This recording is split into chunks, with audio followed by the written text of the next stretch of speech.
کہ ہم امن چاہتے ہیں مگر ظلم کے خلاف، گر جنگ لازمی ہے تو پھر جنگ ہی صحیح، ظالم کا ساتھ دے وہ ظالم کے ساتھ ہے، قاتل کو جو نہ ٹوکے وہ قاتل کے ساتھ ہے، ہم اٹھ کھڑے ہوئے ہیں کہ حق فتح یاب ہو، کہہ دو اسے جو لشکر باطل کے ساتھ ہے، اس ڈھنگ پہ ہے زور تو یہ ڈھنگ ہی صحیح، گر جنگ لازمی ہے تو پھر جنگ ہی صحیح، کہ یہ زر کی جنگ ہے نا زمینوں کی جنگ ہے، یہ جنگ ہے بقا کے اصولوں کے واسطے، جو خون ہم نے نظر دیا ہے زمین کو وہ خون ہے گلاب کے پھولوں کے واسطے، پھوٹے گی صبح ہم لہو رنگ ہی صحیح، گر جنگ لازمی ہے تو پھر ہے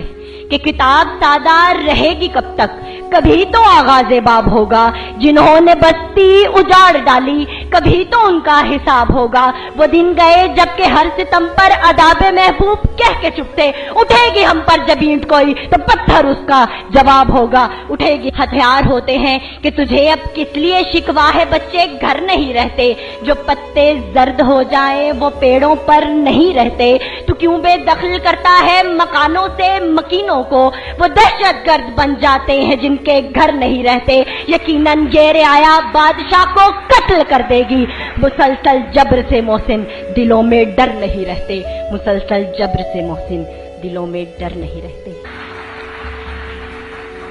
آسمان جلتی زمین پر نہیں آنے والا، اب کوئی اور پیغمبر نہیں آنے والا، پیاس کہتی ہے کہ ریت نچوڑی جائے، اپنے حصے میں سمندر نہیں آنے والا، تو پکارے گا تو اے صحنے حرم آئیں گے، پر اڑاتے ہوئے نصرت کے علم آئیں گے، اب ابابیلوں کی مانند ہم آئیں گے، یہ الگ بات کہ تعداد میں کم آئیں گے، یہ الگ بات کہ تعداد میں کم آئیں گے۔ آپ کی سماعت